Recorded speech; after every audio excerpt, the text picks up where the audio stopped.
Whoa. And now you're like sound like an FM DJ. 92.4. This one goes out to Puffy.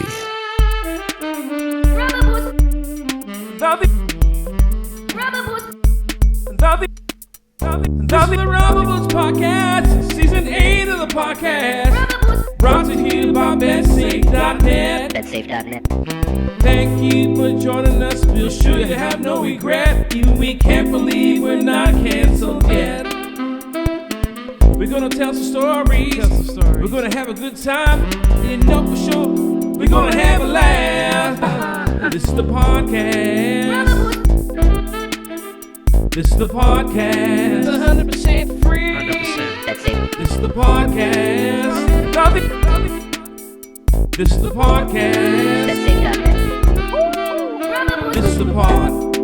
That's it. This is the podcast. This is the pod. This is the podcast.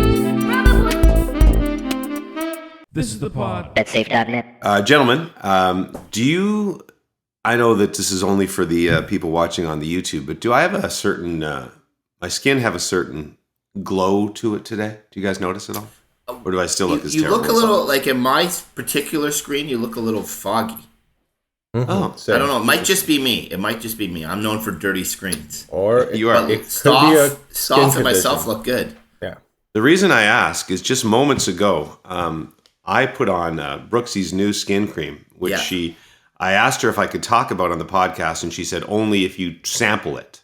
Oh, that's fair. It's called Brocco Fusion. Okay. It's made of broccoli. Seriously. Yes, it's a skin cream made of broccoli. It's called Brocco Fusion.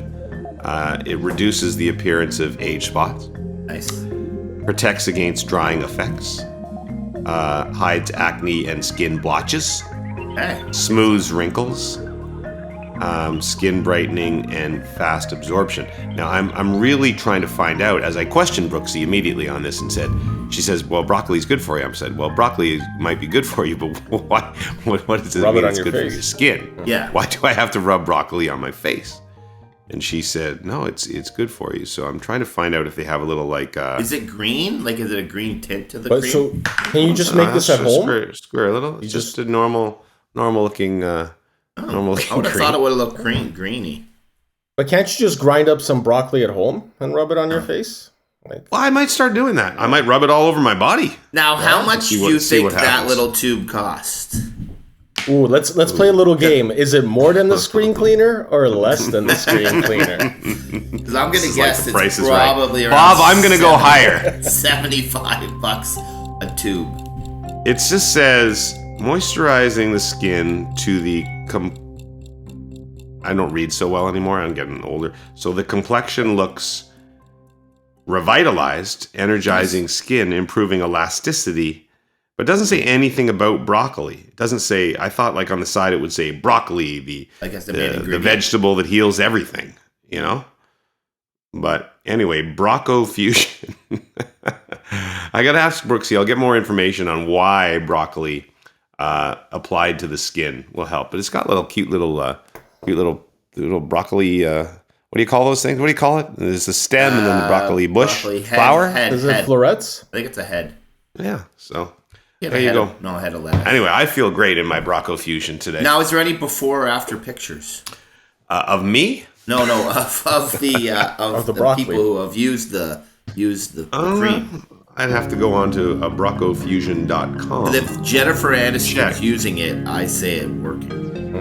100%. Brocco Fusion. Let's see if we can go to the website and see what they say. Brocco Fusion.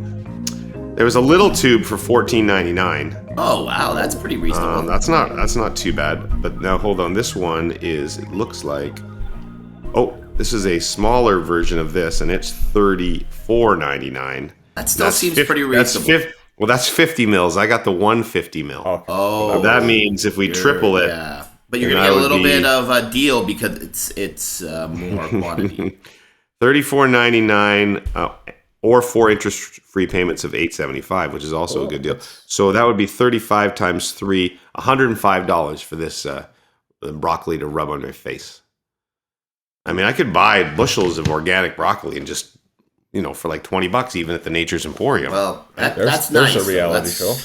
Just make sure that Jared's not stealing that for other stuff.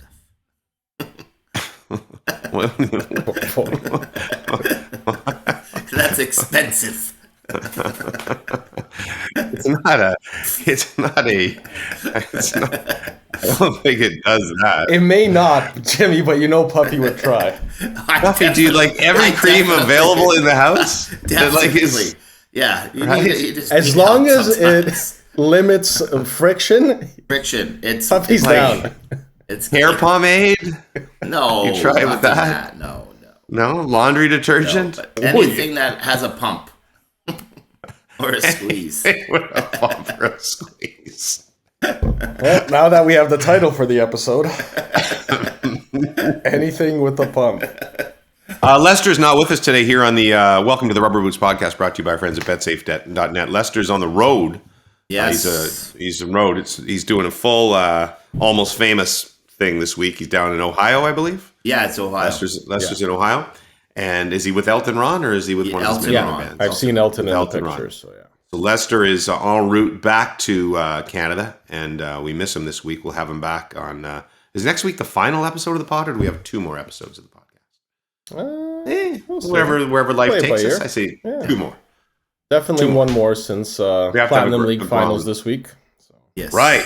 Oh, yes. We'll get to that a little bit later on. But I can say I happened to play a golf round with Aaron Korolnik last week, and he was extremely cocky. He tossed away Bob Weeks like it was going to be nothing. I thought so, too. Things did not go as planned. Like, he literally said, obviously, I'm going to be in the final. I'm playing Bob Weeks this week. That's basically was a word for word. I got to say, Bob Weeks has been underestimated his entire life, and he's shown. This is one of the great... Yeah, it's one of the great Cinderella stories in the history of sport. I mean, he made it out of the first up division with the likes of Puffy. Yeah. I know. Now he's in the and at the time, I felt like, this is bad, but now it looks good on me. I feel like the guys... I don't even know how he has time. He was at the Canadian Open all last week. He was doing everything. Just a quick rundown. I'm going to get into the Canadian Open, but Bob Weeks, like in the hour as it ended, we had to do a Brooke Henderson hit because she had just won. Yeah. And then Bob Weeks had to go out and do a Rory one-on-one right after he'd won. Then Bob Weeks throws a jacket on over his golf shirt, does the entire ceremony. Oh, he did the ceremony, the trophy presentation ceremony for the RBC Open. Wow. And then comes and does, another hit for like the Jay Onright show or something. Now, Jimmy, one second. And at the same time, kicking Aaron Korolnik's ass in the Gold Bar Platinum League. Did you think you were going to be doing the trophy presentation at all? I was. Were you a little bit perturbed when Bob Weeks got the call? When the Golf Canada rep came up and said, "Guys, for the trophy presentation after," and I was like, "Yeah, no problem. I'll be Bob. You'll be doing that." Whoa, that's it. But that's what Jimmy does. I come in at the last second. And I swoop in. I swoop in. And I'm a swooper. I swooper. No, Weeksy well deserved, and it was great out there because I went out to watch it, and all the people are yelling, "Weeksy, you're a legend," which he is. Yes. Right? So it's good that the golf fans. This is in his element. Like this was Weeksy's Canadian golf element. I was just a guest in Weeksy's world, and boy, what a treat it was to be there. Let's get to the week that was. Let's discuss the week that was with James Duthie and the Rubber Boots podcast crew.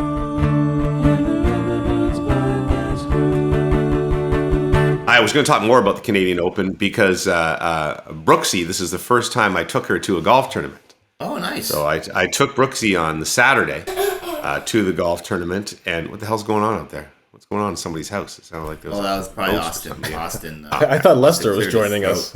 Yeah. On some renovations. So Brooksie got to come to the Canadian Open, and we walked around the golf course, and then one of my friends... Did she wear appropriate shoes? Yeah, she's a stylish lady. And I'm not sure if her pants were appropriate, but she wore appropriate shoes. I got a lot of catcalling with Brooksie, which I like. I don't mind that. It makes me proud. But Brooksie, there was a lot of catcalling going on. I will say, I don't know, it came across on television, right? It did. The amount of drunk people at this Canadian Open was ludicrous. It sounded like the Phoenix Open or whatever. It was a mini Waste Management. It was. It wasn't quite the Waste Management. And the thing is, yeah, go ahead. Stop. No, I felt that this particular course, and I think they did it here at 10 years ago or something. Like this one really translates to TV really well. Or was that just me? Course? Like compared, like some of the other ones where we've had the Canadian Open, it doesn't always look like a full-on PGA thing necessarily. Where this looked like really, I don't know, it just translated really well to no offense to Glen Abbey, but I thought the Glen Abbey Canadian Open had kind of gotten old, and you're right. And this was just, man, first of all, it was pure mayhem. And I think it's maybe part of it was because we haven't had it in 3 years. Part of it because it's a new venue in the city. But it was insanity as far as the noise, to the point where it teetered on the brink of too much. Yeah. Right? I don't know if you caught 18 on Sunday. Like, I posted something on Instagram. I had the inside the ropes pass, and I'm walking up 18, and then all of a sudden they let everybody in, as they do usually at big tournaments. Yeah. And thousands of people came running across, and JT was trying to chip, and people are just yelling and yelling and yelling, and they were so pumped up about Rory that it was teetering on the brink, but we kept it just on the right side of the brink. And I thought the fans were basically amazing. Puffy, you've seen this before. You know how some guys like dress up in the same shirts to go to golf tournaments? Yeah. Right? It's a bit of a thing, right? Yeah, like people. I remember seeing that huge guy dressed like Ricky Fowler, which was ridiculous. No, but I'm talking about a group of guys, almost like looks like a bachelor party look to it. Yeah, right? For sure. Yeah. But you see it usually at like a Ryder Cup or something, maybe. More so than a regular, like a massive. Correct. There must have been 20 of these groups of traveling gentlemen at the Canadian Open. Yeah, and I don't know how that it would. The first group I saw, I'm like, are you guys on a bachelor party? And they're like, no. And then I see another group, and I just sort of think this is a trend, which I really wasn't aware of. And they're all males, sort of from the ages of 18 to 30, all wearing the same outfit and coming to the tournament. All wonderful guys. I took pictures with many of them, and they were fabulous. But it's just, I find it. If any of our listeners know the roots of this quirkiness, why do men feel like they need to dress up together to go? Is that to get on TV? Probably, I would say that's the best. Or to get women. That's usually what people do. Guys do stuff. Is that the main motivator? It does work at bars. But at a Canadian Open? I don't know if you're going to the Canadian Open to pick up women in general. You might be a little. Guys are always going places to pick up women. Like, was there a lot of women there? Yeah, but I think, a lot of women come with their. I mean, there weren't groups of women. Like, there certainly weren't groups of women dressed up together, because women are much smarter than men. Yeah. What did Brooksie think of the guys in the same shirts? Yeah, did she like it? A good move or a bad move, on her opinion?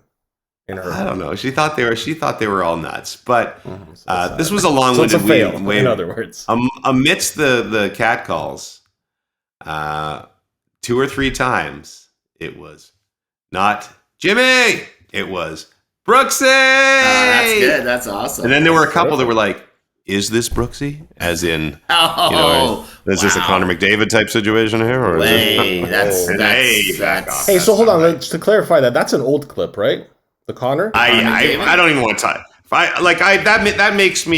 bothers me so much, because there's so many out of context things that can be taken. Some people saying it completely blew up, and I was like, oh, maybe this is a real thing. And then people started posting this is from years ago, before he started dating this girl. And so whether it was or wasn't, how many times you've been drunk, you're with a friend or whatever, and someone. But I will say this: let the guy have some privacy in his life. No, for sure, but. He is one for like the awkward photos or video moments. Oh yeah, like there was the draft. There was that Asian couple. He took a picture at the airport. Yeah. Oh yeah. So he does have that. Like, I don't know. It just happens to him. He honestly just looked like a guy. Maybe his buddies had hooked up with their friends, and that's what he was just getting pulled along. He did not look like he was. Right. Connor McDavid just granted us an unbelievable spring of entertainment. Let the man have some peace, please. Hockey players from the 1970s and 80s and even 90s are looking at this going, our timing was bang on this stuff. O-Dog would not have been great if he was born in like 03. Oh, no. Would not have gone well whatsoever. What else did I want to tell you about the Canadian Open? So yeah, Jared came down, which was nice. Some of his friends. It was kind of like a night out with all Jared and his drunken friends, which was a good time. That's fun. Good kids. Nice. Good. It's nice when your son or your daughters have good friends. Oh, we went to the Maroon 5 concert afterwards. How was it? It was good. It was good. I mean, it was extra drunk because the Canadian Open ends at 6:00. The last guy putts in. I had to do like an hour of TV work, but for the rest of the people, there's nowhere to go. Right, you're in the middle of Etobicoke, and then the concert. Maroon 5 doesn't come on the stage till like 9:30. So that's just 3.5 hours of pure drinking time because everybody who got into the Canadian Open that day got to go to the Maroon 5 concert. That's the deal. Seriously? That's the it's. I didn't it was know like that. a 5-minute walk away from the golf course in a big farmer's field somewhere, and I think they had Flow Rida the night before, and then Maroon 5. So you forget how many. You ever go to a concert that you don't really plan on going to, and is that a dog? Is that a dog walking along the ground there? That's Miles walking around here. Hi, Miles. What's going on, buddy? And you forget how many hits they have, right? The Maroon 5. Maroon 5's great. I wanted to go, but Tanya was like, no dice. No, I have two questions about Maroon 5. What I want to ask you guys. First, why do events do tickets for booze? Because at the Maroon 5 concert, you had these huge lineups to buy the tickets for booze, and then you just walked across to where the actual booze was. It's got to be a I legal think it thing. has something to do with because it's likely all ages were allowed inside. Okay, I assume. I guess yes. So I think that's why they do it, so that you get carded before you even can purchase the beer, and then you have to walk over. It's almost like a double. Yeah, but it actually makes it easier because all you need to do is Pass the ticket buy off. Yeah, tickets pass the and ticket. pass tickets off to somebody. Is that what you were doing for a bunch of money? No, On the side of the stands, just hustling tickets. Thanks, Jimmy. Thanks, Mr. Duthie. Hey, are you James Duthie from TSN? Hey, yeah, I'll give you 10 tickets for $4. Get yourself a beer. Hey, kid, that's Brooksie over there. Do you want a meet and greet? See, my theory is it's just a way to steal money because inevitably you don't use all your tickets, right? Like I got home at night and I had like 14 tickets in my pocket. Like, what's the point of it, right? I usually find a home. It's like those gift cards. That doesn't happen to Puffy. It's gift cards. You buy gift cards for people, they never use the gift cards, and it's just free money for the company. That's what the ticket thing is. Who comes home with a pocket full of no tickets? Nobody does that except Puffy. Right. Because you can't calculate the number. You're like, okay, 50 tickets for $100. Okay, and there's, let's say, like the beer's 9 tickets, and the the wine for Brooksie is this many tickets. I can't do that math. I don't know how many tickets I guess need. that's true. Now, did the lead singer for Maroon 5 keep his shirt on? Adam Levine. Yes. So here's the thing, and this was my other confession, and I want to know if you guys like this. I'm an early leave guy. Okay. Because when I sum up a situation and I look around me and I go, there's 20,000 people here probably, right?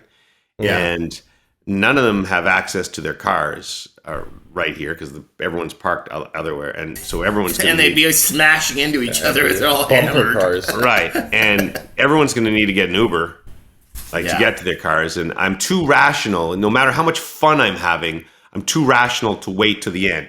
Even though I desperately wanted to hear Payphone, my favorite Maroon 5 song. Great song. I'm in a payphone. And I think I nailed that, by the way. I don't like to brag.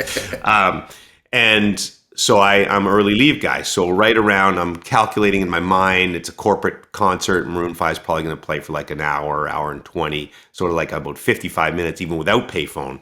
Jimmy's out, gets an Uber, boom.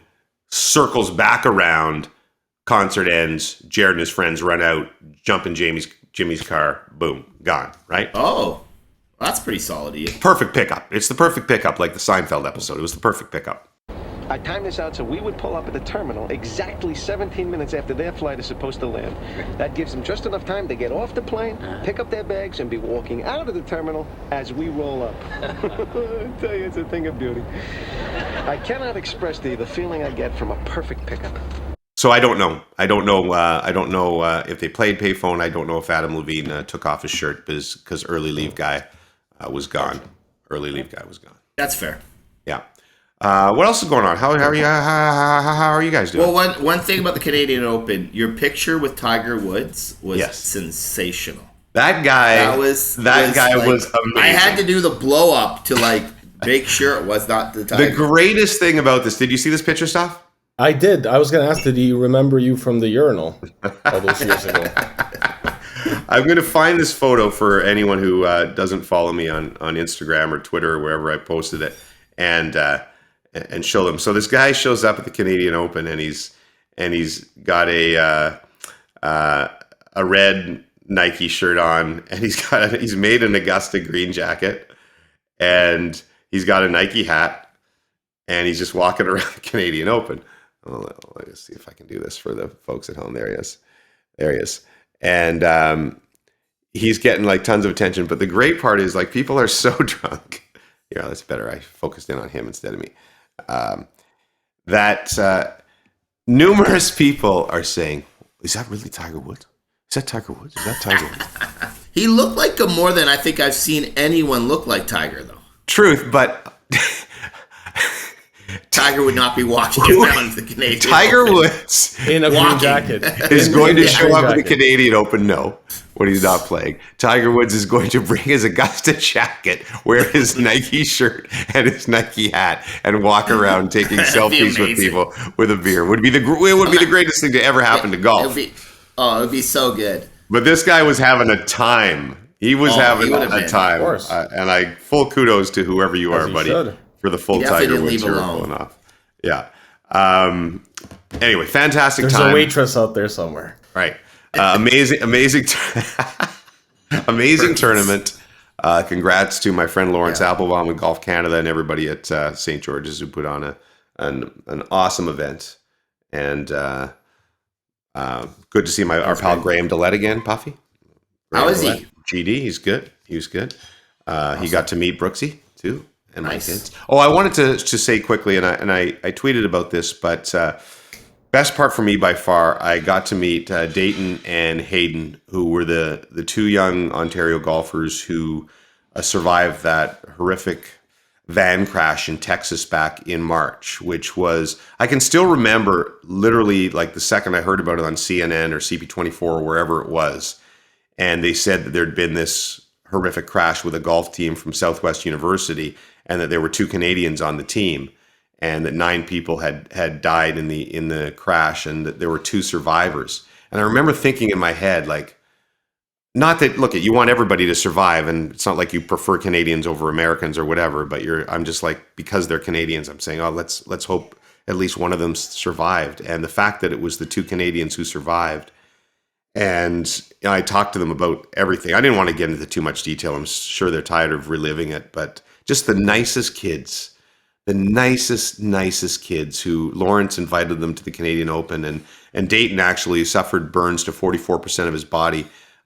He basically, as soon as Lawrence invited them to come to the Open, if they were able, he put a calendar up in his room, and he just basically peeled off the days until the Canadian Open and said, I'm going to get out of here before the Canadian Open, and actually got out just 2 days before and flew back to Canada for the first time out of the burn unit in Texas, and was there. And they were just, they had time of their lives to be there.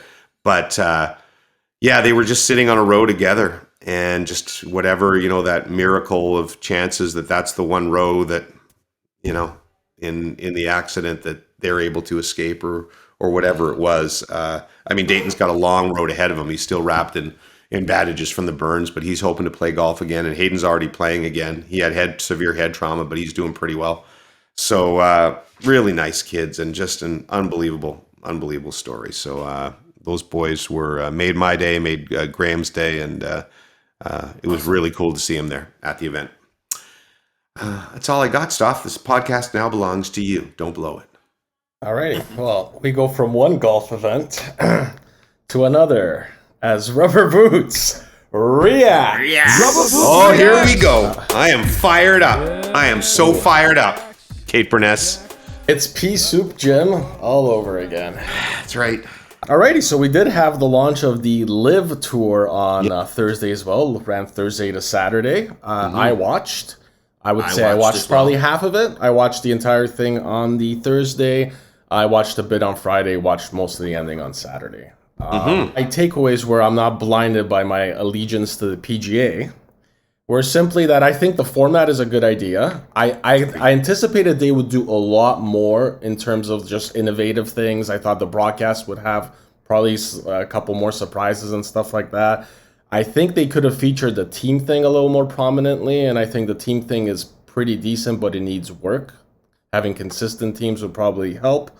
But I love the shotgun start. I think having the event wrap up in 4 hours, it would help with ratings. I think probably this is something the PGA is too arrogant to adapt, but I think they definitely should. And as far as the level of golf, from my perspective, it wasn't so subpar, but yeah, the names at the top of the list weren't the ones, weren't necessarily all of the top golfers in the world, so there's definitely a gap there. The difference in the field is noticeable, but I didn't think it was a bad start, and as someone who, I'll welcome an alternative and something that could push the PGA in a different direction, and so I thought it was a pretty good start for them.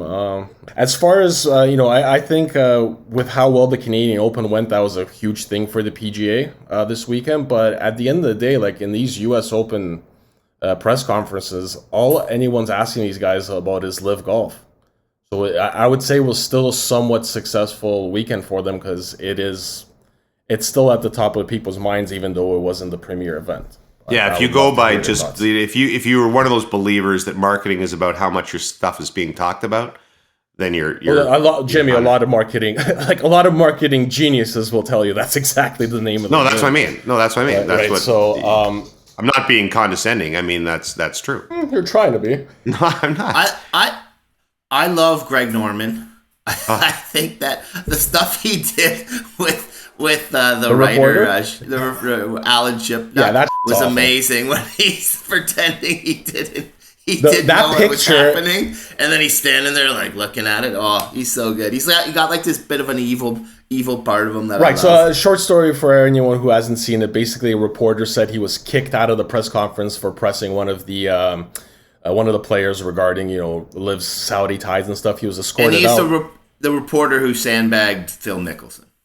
Okay, right. And anyway, so he texts Norm saying, "Hey, listen, I'm here. I just got kicked out. Have you heard of this?" And he texts him back saying, "No, never heard of it." And apparently there's a picture of him being escorted out, and he's right behind him. And it just looks so superimposed. We'll throw it up on here. It didn't look real.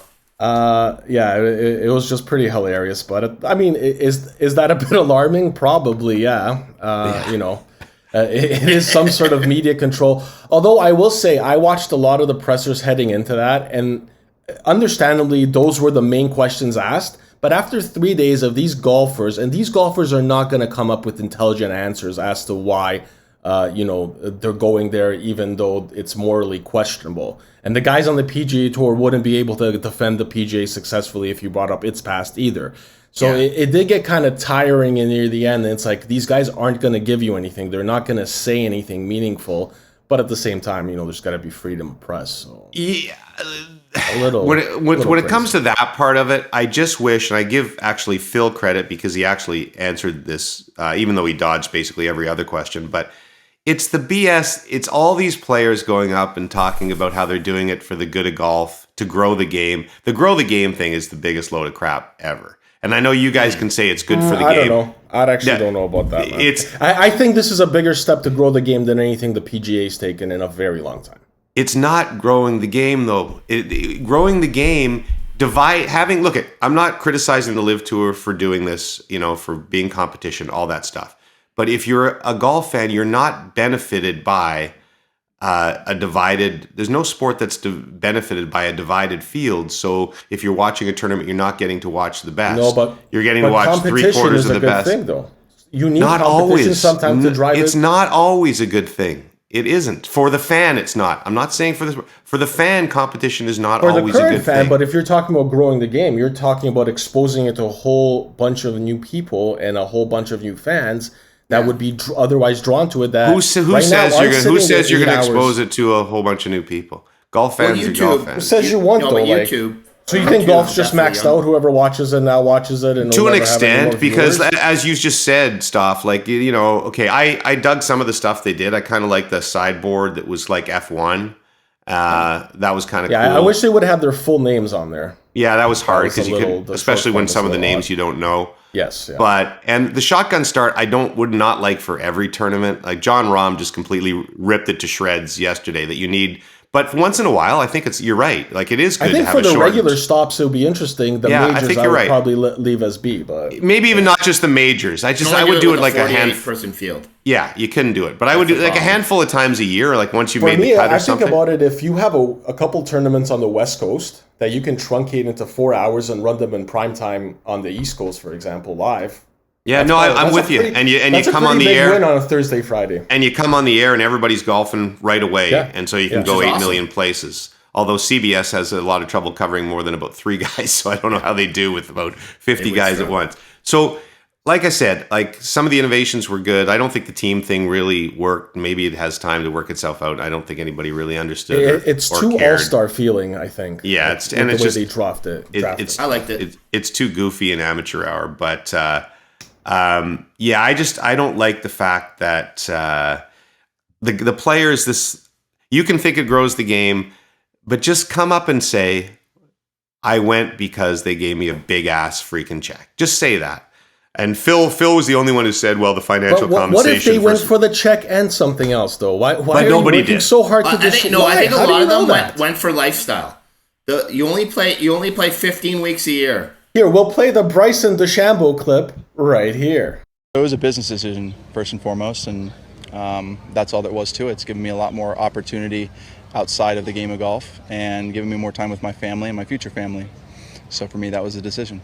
As you can see, Bryson is not only going there for the money, he's going there to play less golf of the sport that he loves, but also so he can spend more time with not just his family, but his future family. Yeah, because he has one of my favorite quotes ever. He's completely single, has no children, but he's going to the LIV Tour to spend more time with his family. Like his future family. They've all been fed these talking points to say we're growing the game, spending more time with your family, whatever. It's about the check, and there's nothing wrong with that. Like I said, we had that discussion last week. You don't think the PGA guys have been fed as well? You don't think Rory was fed to say that? Oh, no, I'm one up. Like, you don't think all these things were... No, I think Rory was probably smart enough, or Rory's agent came up with that. But you're right. Like, look at... And Monahan's that interview with Jim Nantz, like, I thought he didn't handle that great either. He was way over the top, way too angry and such. I don't want to come across as the great PGA defender or whatever, like you say, Stoff. I don't think they're far from perfect here. I just completely selfishly, as a fan... I just want all the best players playing in the same event. So for you, I got a good example. I think it's like for the rest of us, it's like with where streaming's getting now. Mm-hmm. Where you would like to have all your shows in one place, but now there's like 30 different streaming providers, and you end up subscribing to Disney Plus Elite Gold. Right. Yeah.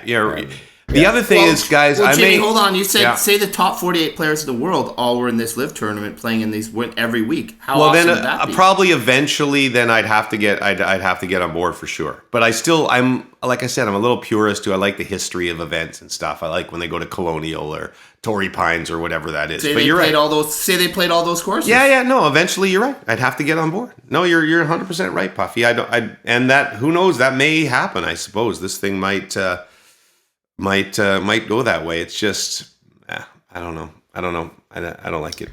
Well, with that being said, Jimmy, you won our showdown, our LIV showdown. I'm actually champion. Me and Charles Schwartzel are the first champions of the LIV Tour. Absolutely. Lester finished in second when he drafted the 4 aces. Puffy third with punch, and then my high flyers finished with a high score of plus 12. And finished in 10th, giving me the 4th. By the way, you guys, I don't know if you're going to buy this. I don't think you are, but I've had second thoughts about saying that I would accept the LIV Tour's $5 million a year offer to be their commentator. No, you would try to drive it up to 10. I thought hard last week, and I don't, and we had the whole discussion about there's dirty money everywhere, right? There's dirty money. Yeah. Dirty money everywhere. But I don't know if I could live. I'm very, I think, self-conscious. You could live. But if people were like heckling me, and that whole letter from the 911, 9/11, just surviving families, like I don't know that I could handle that, right? Yeah. I don't know that I could. I don't know. But what if someone started bringing up the PGA's nasty history to you? Could you not work there? What is the PGA's nasty history? I mean, like racism, like right.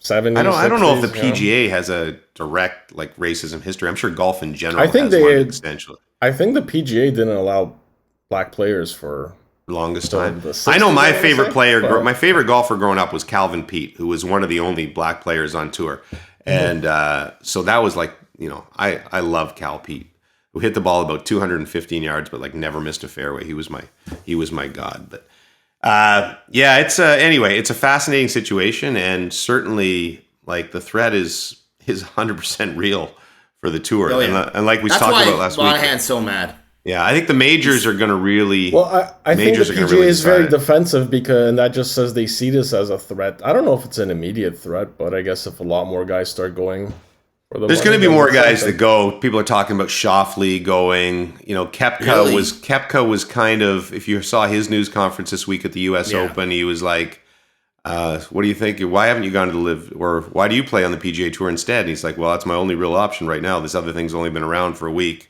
You know, his brother's playing over there.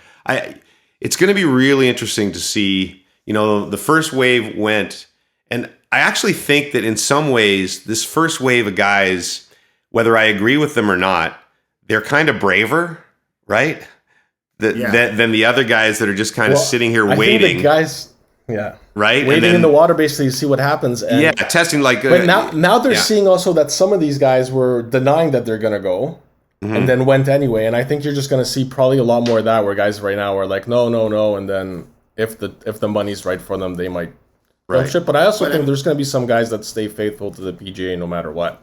But I mean, no chance Rory could ever go. Rory's not going. Thomas is not going. Yeah. Like Spieth, guys like that, they aren't going. So, I haven't heard what if much Spieth about went, Spieth. Jimmy? What if Spieth went? I haven't really heard him, Jimmy. That could be my tipping point. When I come in, I'm next week on the Rubber Boots Pod. I got the full live sweatshirt and high flyers. Okay, hold on. If at any point Jordan Spieth declares he's joining Live, will we do an emergency pod? I think we will have to. We have to, even if it's in the middle of summer when we do no emergency pods. Okay, what else we got? Things that I saw on Twitter. Freaky pigs, strange chicks, world affairs, polar bears, fake news, nice shoes, big boobs, jack dudes. All of these things and more as I sat on the shitter. Things that I saw on Twitter. Have you guys ever tried to file an insurance claim after something happens or heard of anyone? Because I've always heard that it's very difficult. It's tricky. Yes. You know, the insurance company never wants to pay. They always try to find a way to say they're not covered. Well, that's why this story here shocked me, that a Missouri woman who claimed to have contacted a sexually transmitted disease during sex in a car has been awarded $5.2 million from the car insurance giant Geico. So Geico's basically paying her $5 million because she had sex in someone's car. That guy had an STD, and I guess insurance covers it somehow because the transmission of the sexually transmitted disease was directly caused or contributed by the car, which I don't really understand. Well, that's where the act took place, so that's fair. Is it going to become a pickup line when you say to someone, "Hey, I'm insured by Geico"? And they're like, "Ooh, this might pay off in the long run." If things go wrong, you'll be taken care of. I can't figure out the way the U.S. system works, insurance, justice, courts. I have no understanding. The other thing is $5.2 million. How do you get at that total? Like, it's a lot, right? So maybe like the lawyers, they wanted to go after the guy, and the only way they could find to go after the guy was to go after his insurance company or whatever it was. But that's usually limited to like when you hit someone with your car. This is worse though. In your car. All right, next we got a tweet from Bar Down that basically asks if referees should do post-game interviews in the playoffs. Should they be mandatory? And this is something I've believed for a very long time, that referees should speak to the press, especially after certain controversial calls. Your thoughts on this, gentlemen? Wow. The only problem with that would be like certain biased local media that'll be arguing about every single call. I don't like every game might be excessive simply because you're going to have. Do they really have to go up there and have people, BSing about some tripping call in the second period of a game. But I think you're right, Stuff. Availability in some way to answer after a controversial call. Like, I think it should be, I'm not sure how you would mandate when they would come, Puffy, but when there's a controversial call in a game, they should probably be up there. I don't know for the NHL if they are, but I know for Major League Baseball, they actually do have a pool reporter that is picked before the game, I think, that does ask the umpires, can get access to the umpires if there's a controversial play. But I don't know if the NHL does that. Pool reporter would make some sense if they were competent. One person, Yeah, I don't think they do, and I haven't seen it in hardly any other sports besides. I mean, would Kerry Fraser have made it out alive from that presser when he heisted? What was the one? What was the guy who blew the perfect game in baseball? Oh, I can't remember. Joyce? Jim Joyce? Yes. Was Jim that Joyce? Yeah. I think it was Jim Joyce. And I remember a teary news conference by him the next day, but that was the worst thing that ever happened. Now with VAR, with video review, would that have been overturned? That would have been corrected, yeah. I think that was the big impetus for video review, Joe. For sure, of course. I mean, right. Just like the guy of history. Just like the Duchesne offside. And then that went south. Do you know that people on Twitter still blame me and Dregs for video review? They're like, Duthie, it was all your fault. You pushed for this. I think the evil quizmaster must have, in a quiz, asked if we wanted a challenge flag or whatever. Yeah. And Dreg said yes, and I said yes. But I didn't know it was going to be these little 1-inch skate blade off the ice things. I wish they could figure out a way to only do obvious ones. You know what I mean? You got 10 seconds. Although, everyone has said the obvious one was the one in the Edmonton series, which apparently wasn't offside. Well, that's just because nobody knew the rule. Including me, by the way. Yeah. I still think that's offside. Yeah. All right, boys. We enjoyed the watching Squid Game together. Now there is a real-life Squid Game coming, and I believe Puffy has some bet-safe breaking news. I am applying to be on the Squid Games. Yes. I have my application. I just got to get my video done, and I'll be applying for the global version. There's a US version, there's a UK version, and then there is a global version. And I need to be available for 3 weeks in early 2023. So I figure that TSN would be very fine with me taking a little time off work. Sure. And Tanya will have no problems with me leaving the family once again to find chase my dreams. That is. I have a legit shot to win. I will talk to our bosses, Stu Johnson and Sean Redmond, about allowing you to go. I think there'll be agreement. Tanya, I will not be speaking with about this subject. Can you do that? Can you mention that to her? I also think you will die in the first round. No chance. I'm at least making it to the final stage. No, you'll be one of the guys murdered at night by the bad guys. Oh yeah, I forgot about that. Do you think they're gonna do the night fights? I think they probably will. You have to do the night fights. Can you apply I'm a good hider. Can you apply to be one of the millionaires who gambles behind the scenes?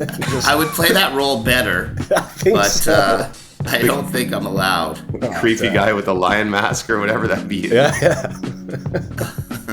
Young man, escort me to my private room. Give me a massage.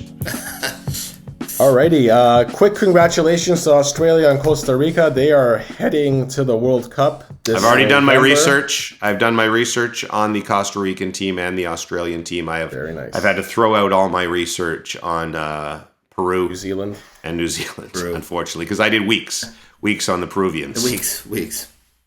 Actually, it took me weeks to remember that it was Peruvians, not Prunians.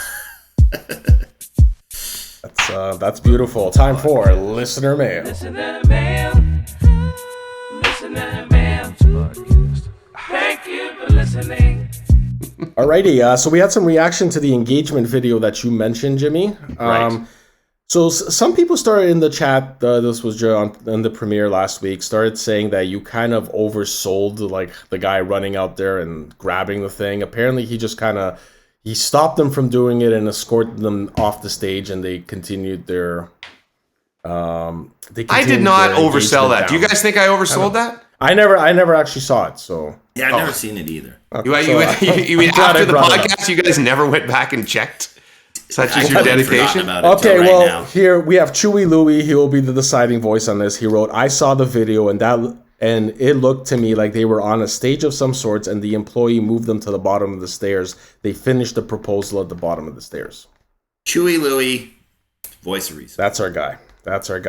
Okay, wait a second. So no one is. It doesn't matter, Chewie Louie. I love you, but this is that doesn't make it any. It doesn't make it all right.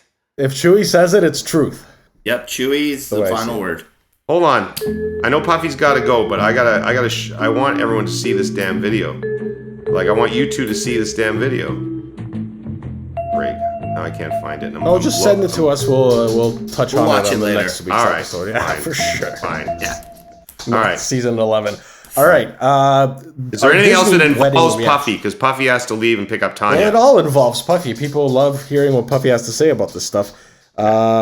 So sticking to the Disney theme, the wedding reaction, Sean Morrison writes in, we did appetizers for a meal at our wedding as well. It cost the same as a full sit-down meal. We just figured it'd be more fun. Near the end of the night, we had a dozen more pizzas come as well. I remember the James trying to fight Donald story. That was a while ago. I'll try and find it again. Thank you, Sean, as always. The JDM Steamroller writes, my wife and I were invited to her co-worker's wedding. My wife knew it would be an eclectic menu with no meat. She didn't mention to me that we had to stop by a burger joint on the way home. I would have stopped there on my way to the wedding and probably enjoyed myself a lot more. Puffy, do you have to leave us? Yeah, I gotta go, guys. All right, so now this is going to be the first time besides the Lester and Stoff show, it's going to be a two-man podcast, and I think it's going to kick ass. But thank you for your participation, Puffy. No problem, guys. Give our best to Tanya. Let's hope we have a full crew next week. Let's talk about him. You know, we didn't talk enough about Lester with him not here. Let's be gossipy teenagers. Well, can we discuss what do you think about Puffy? Where do you think he's actually headed right now? Well, does it really involve Tanya? I think we. And did he really have to pick her up now, or was it really like 12:30 and he just wanted 15 minutes for himself before he left? I think once he saw that tube of broccoli cream, it was a one-track mind. He was off for the entire pot. Okay, continue along, my friend. Jack Kaizen writes in, is this an appropriate use of breaking news? And he sends us a clip of Bob Weeks' cousin, Kevin, reporting on the breaking news of Bruce Cassidy being the next Vegas head coach. What's going on, you NHL fans? Outside the Tampa Bay Lightning dressing room, Stanley Cup final, breaking news. Breaking news.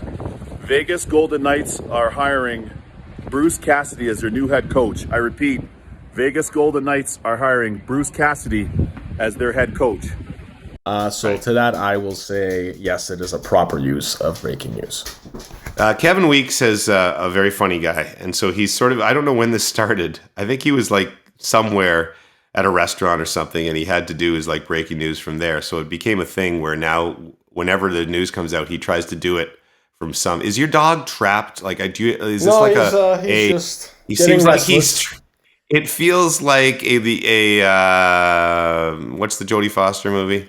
Silence of the Lambs. It feels like you have a dungeon underneath your house, and the dog is scratching. The funny part is, like, half the time he's across the house from me. It's just his nails, I guess. Little tap. I really shouldn't be complaining about dog distraction, since mine have been a distraction basically every episode of the history of this podcast. Sorry, where were we? Bruce Cassidy, breaking news. So Kevin Weeks now does all this stuff. It's hilarious. You have to go to Kevin Weeks' Twitter account, and whenever he does breaking news, he's got like a close up of his face in some bizarre location, which is very funny.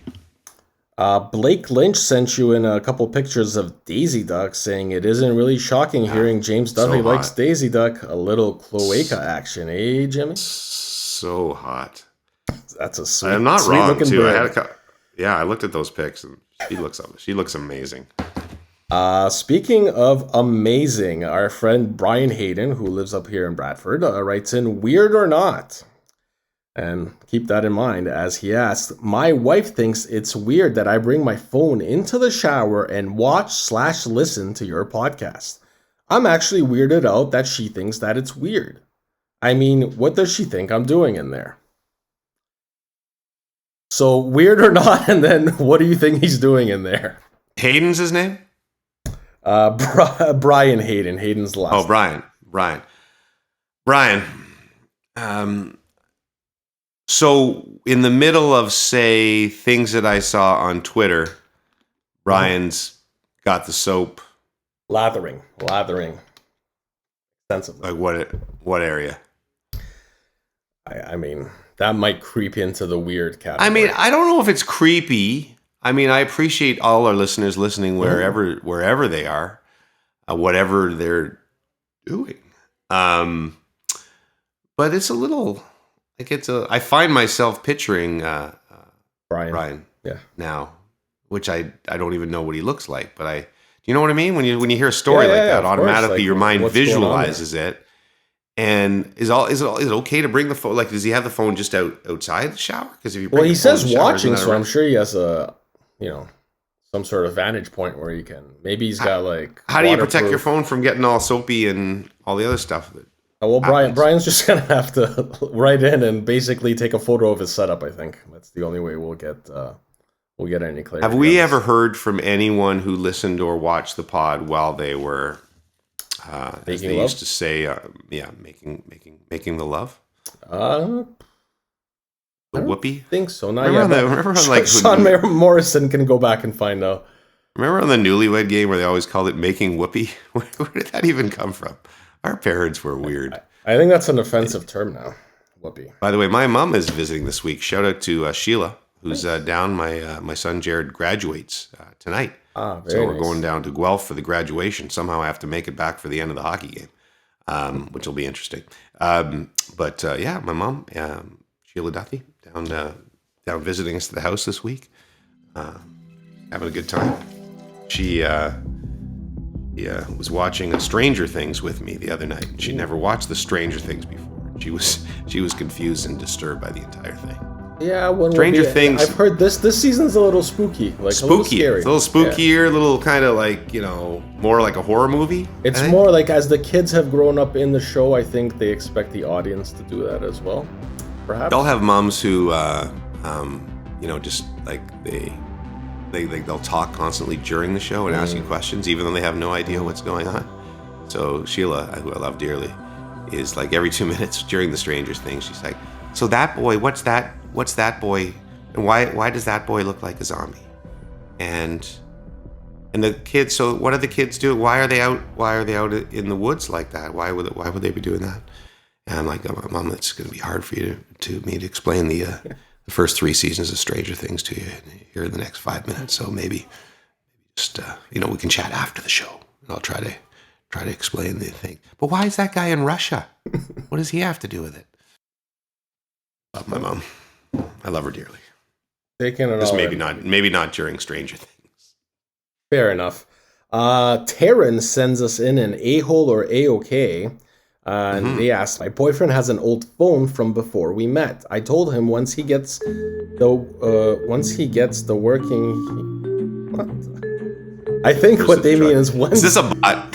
Is this the bot message? No, it's not. That's the worst part. It's not the bot message. I think there's a little typo here. Basically, once he gets a new phone working, once he gets the phone working again, she wants him to delete the pictures of the previous ladies from his life. Is that an a-hole move? So basically, he has an old phone. She wants the pictures of his previous girlfriends out of there. I guess that's okay. I mean, Brooksie's got a whole album of her old high school boyfriend somewhere down in my basement. I never got rid of that. I probably got an album with Leslie and Cindy and Karen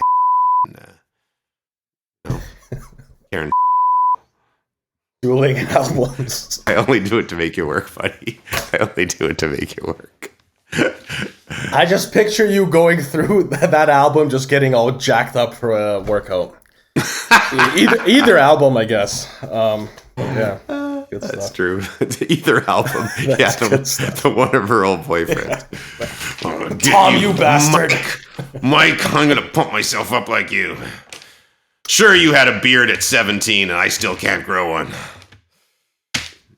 Brooksie liked the beard. We have some more feedback from last week's episode. Maisie Mew simply wrote, "Woohoo, meow." Which I don't know if that's a good thing or a bad thing, but it sounds like a pretty good review. Is Maisie Mew, is she a bot? No, Maisie Mew was in the Gold Bar League. This is a loyal listener of ours, and they've come to our... So did she win? Why was she excited? And what does the meow mean? I think it was just maybe she thought our live conversation was a little catty. Oh, I get it. We're taking swipes at each other, maybe. I don't know. We'd love to hear more from you, Maisie Mew. So let us know. People like the anger, the sexual tension between us when it gets like that. It was off the charts. Now to the moment we've all been waiting for, the bot that commented on our video last week. It's a Russian name in Russian writing, so I won't even try to pronounce it. They wrote something that's barely English. Some of the English says age 42, qualification, technician, jobs, government jobs, and a whole bunch of stuff in another language. To which Kieran Scott, one of our listeners, replied, agreed. That was my favorite part of the pod too. So, bots, meow. Listeners, woohoo, meow, just interacting all together. Hey, I just before you leave the bot, do you remember, did I talk about on the pod a few weeks ago, or did I just tell you guys privately about the DM I got about, are you this doctor? I talked about it, no, you haven't talked about it on the pod, but I've been meaning to message you to find out how that ended. Okay, that was WhatsApp, right? Yes. So I got a WhatsApp. I haven't talked about it on the pod, right? I don't believe so. I think you just texted me about it. Okay, so a few weeks ago, I get a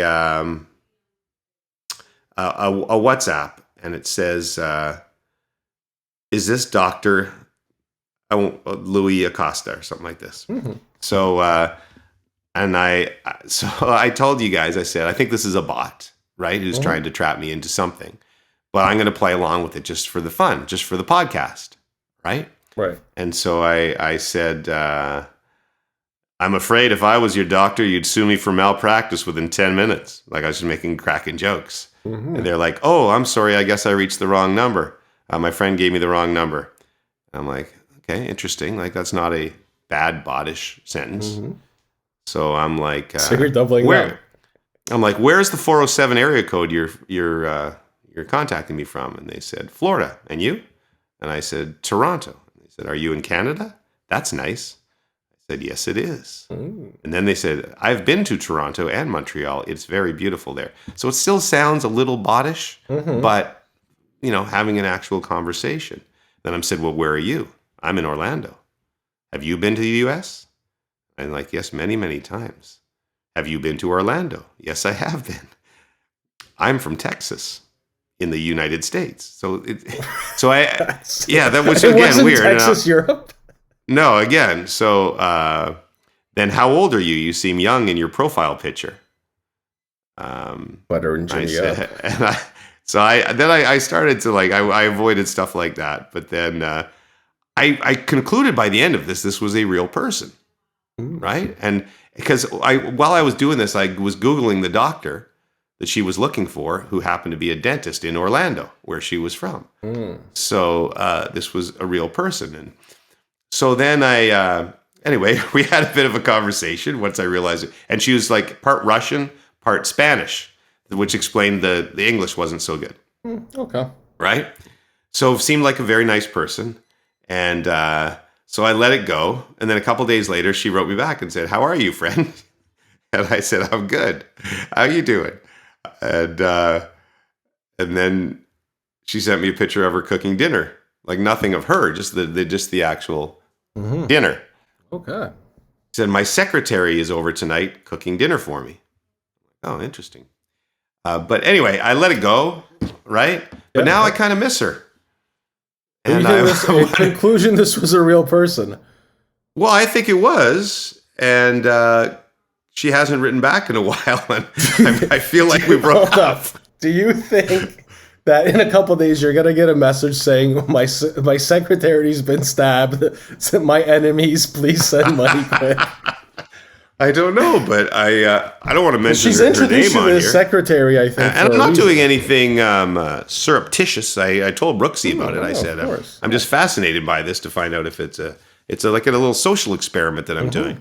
But it's been since June 1st that we've texted now, and I miss her. So should I reach out again? Maybe you should write, hi, friend. Just I'm going to do it. I'm going to do it. Hey. Hi, friend.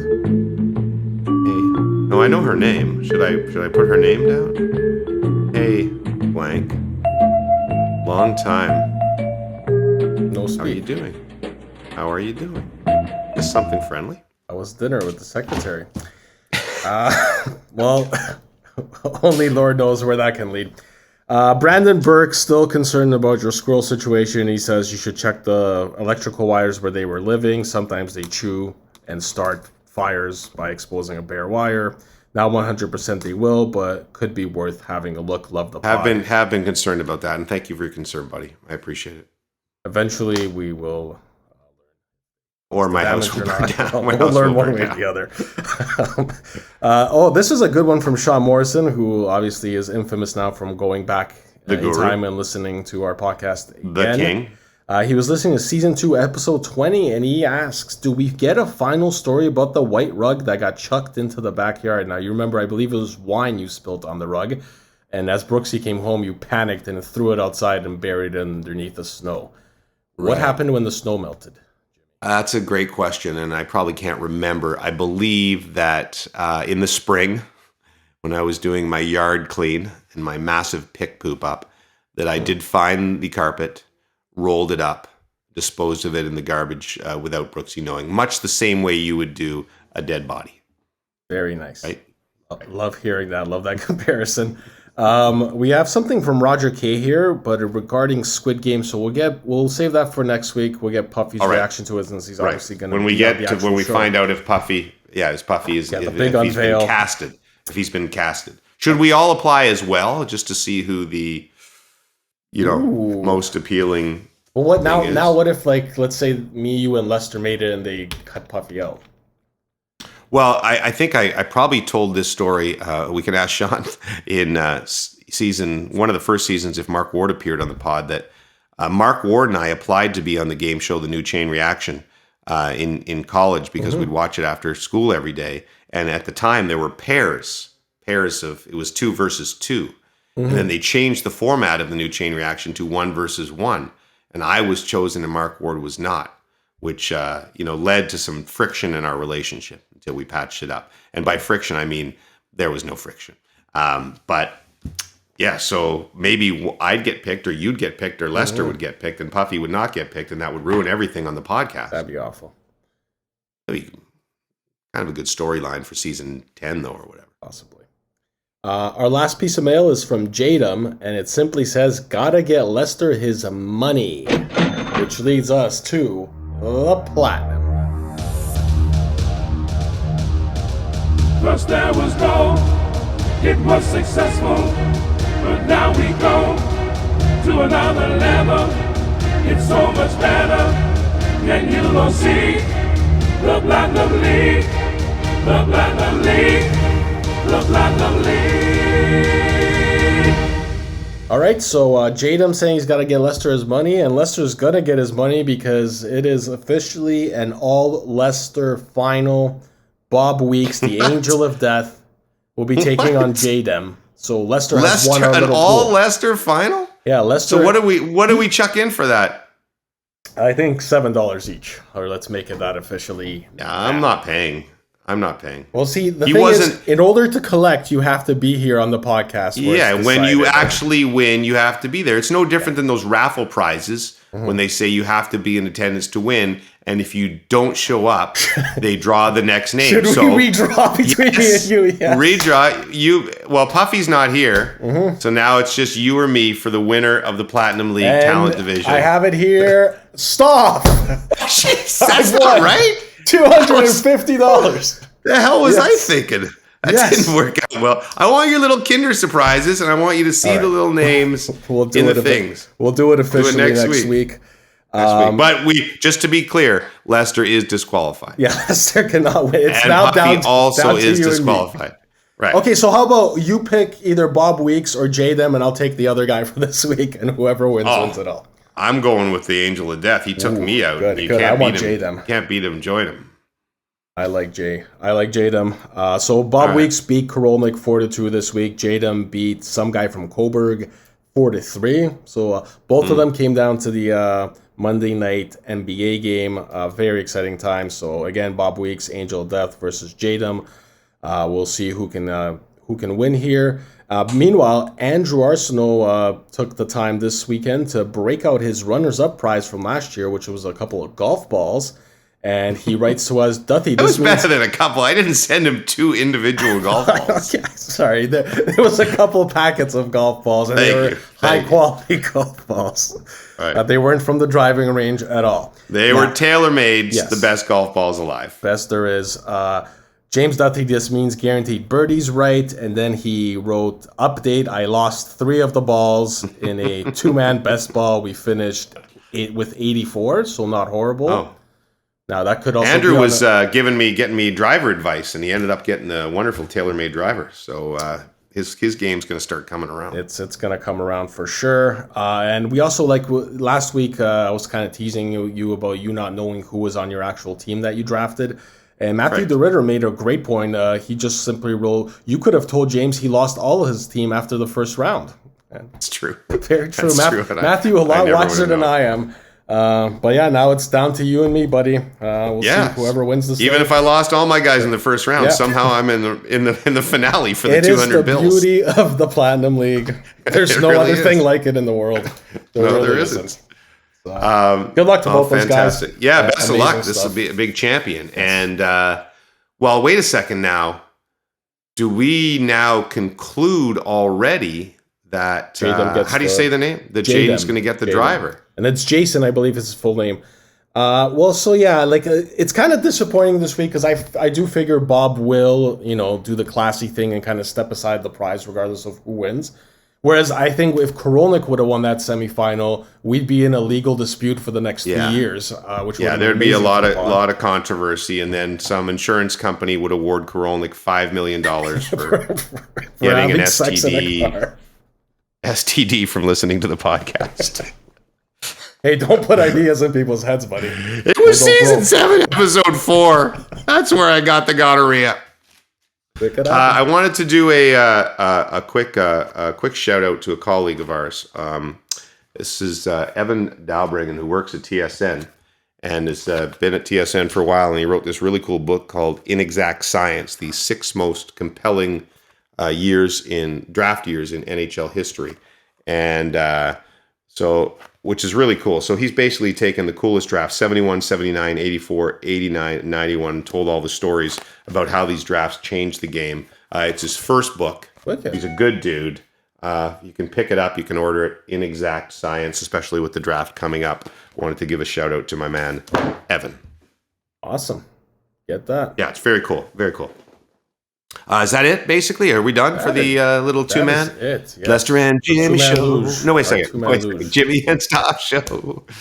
Jimmy and Stoff. I got to get back to my mom. I got to explain season 3 of Stranger Things. And Jared is graduating tonight, so we got to get all dressed up and awesome. watch the son graduate and try to make it back somehow for the post-game show.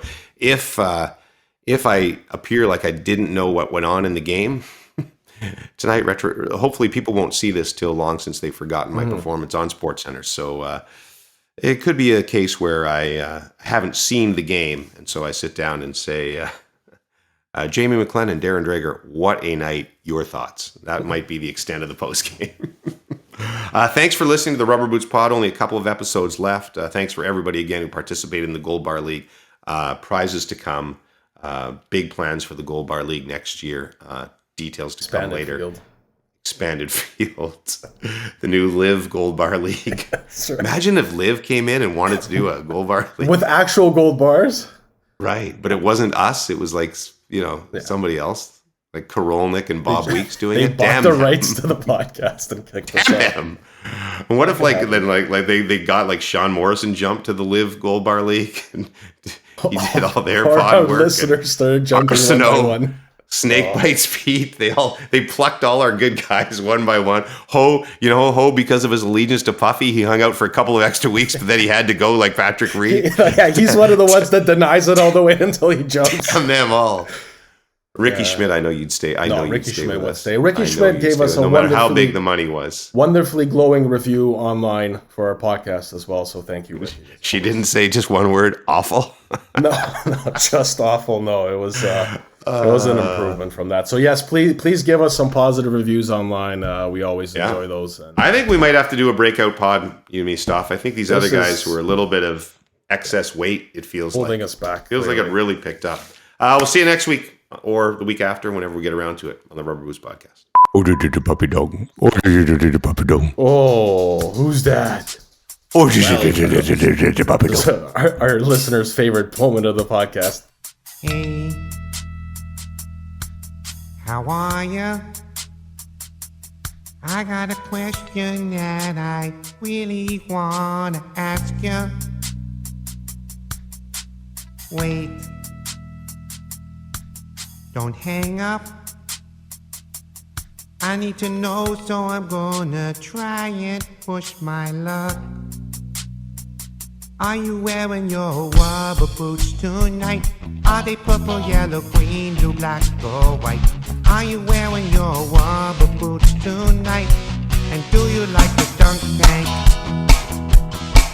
at the fair? I know it's a little strange, my obsession with your choice of footwear in the rain. I know that you're on TV, but I need you to put your boots up on the desk for me. Are you wearing your rubber boots tonight? Are they purple, yellow, green, blue, black, or white?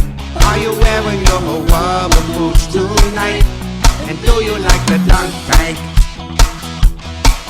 at the fair?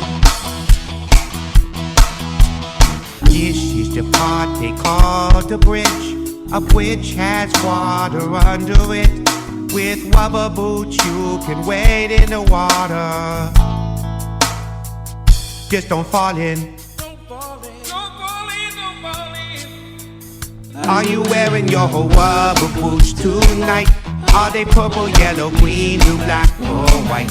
Are you wearing your rubber boots tonight? And do you like a dunk tank at the fair?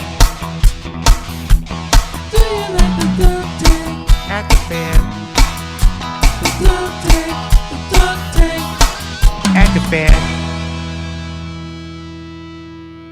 Are you wearing your rubber boots tonight? No, seriously. Are you wearing your rubber boots? Don't hang up. Please. Somebody. Hey? Anyone?